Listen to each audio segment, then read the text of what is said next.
Здравейте, днес съм ви подготвила един много пролетен грим за 8 март. Очите днес са в много нежни цветове, много неутрални, леко блестящи, а устните са матови и цветът е наистина вау. Този цвят много ми харесва за пролетта. Мисля, че е чудесен за празничен случай като 8 март. И ако този грим ви е харесал и се чудите как бихте могли и вие да го направите, останете и следете видеото до края. Днешния грим започваме с готова основа. Сложила съм фондиотен и коректор, за да можем да започнем с по-интересната част, а именно гримът на очите. Преди да сложа цветните сенки, ще използвам бежови сенки, които ще сложа в сгъвката на окото. Ще използвам ето този тук цвят, като цвят, който ще ми помогне да прелея останалите.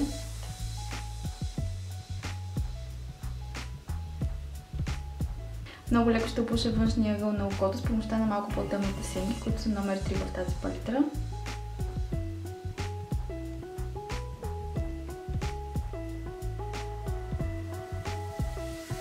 Така, преминаваме с по-интересната част. Днес за грима ще използваме тези моливи и сенки 2 в 1.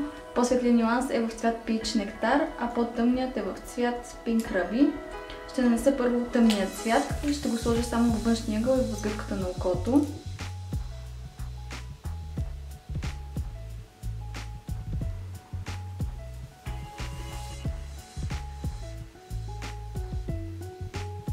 По-светлият цвят ще го нанеса на целия крепач.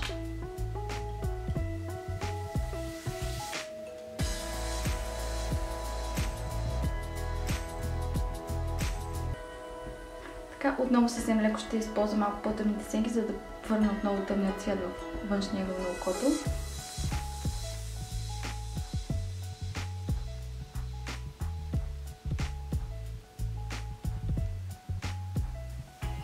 Сега с помощта на този черен молив ще подчертая миглите.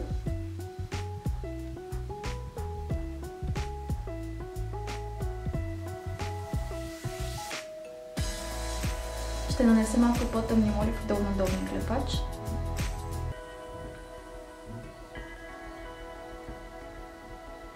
И за да създадем илюзия, че окото е по-голямо и по-отворено, ще използвам бял молив във водната линия на очите.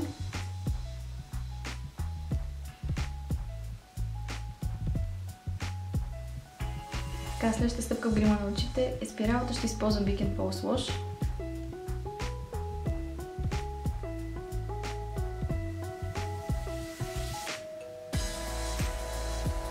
С това гримът на очите ни е готов и преминаваме към лицето.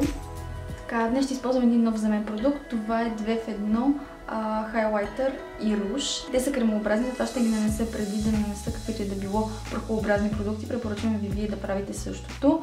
Първо ще започна с ружа. Той изглежда ето така. За да можете да го видите. И ми е много интересно как седи.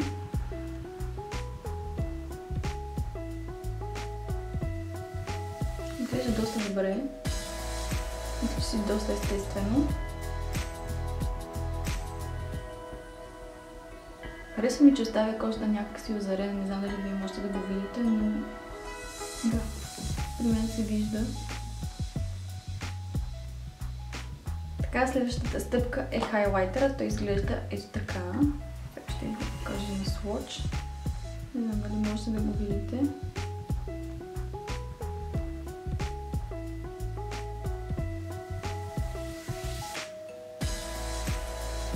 След като съм приключила с кремообразните продукти, вече мога да нанеса спокойно тези, които са с прахообразна формула. Това са пудрата, с която ще фиксирам коректора и контура ми.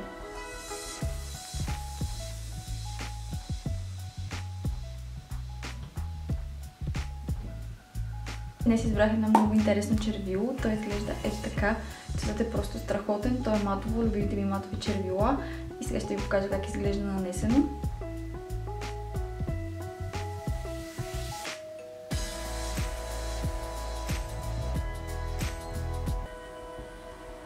И така изглежда завършен грима ми. Днес очите ми са малко по-бляскави, също така съм заложила и на по-блестяща руж и хайлайтер, като единствената матова част на лицето ми са устните. Тези, които ме следят отдавна, знаят, че много обичам матови червила, тъй като те са много дълготрайни. Така че ако ви предстои някакво празнично събитие за 8 марта, ако ще излезете с колежки и приятелки, с майка си, мисля, че ще ви свърши чудесна работа на матово червей, докато няма да има нужда да се притеснявате за неговата издръжливост през цялата вечер. Очите днес са малко по-неутрални, но пък за сметка на това устните са доста по-изкрящи и смятам, че биха били чудесен център на грима ви. Смятам, че цветът червило е много подходящ за пролетта. Тя вече се усеща при нас, така че се надявам съвсем скоро да мога още по-често да го слагам, не само за празнични случаи. Ако това видео ви е харесало, не забравяйте да се абонирате за канала и да ми оставите коментар отдолу какво искате да видите следващия път. Много обичам да чета вашите коментари и всеки път много се вълнувам, когато ми ги оставяте. Това е всичко за днес. Чао и до следващата седмица!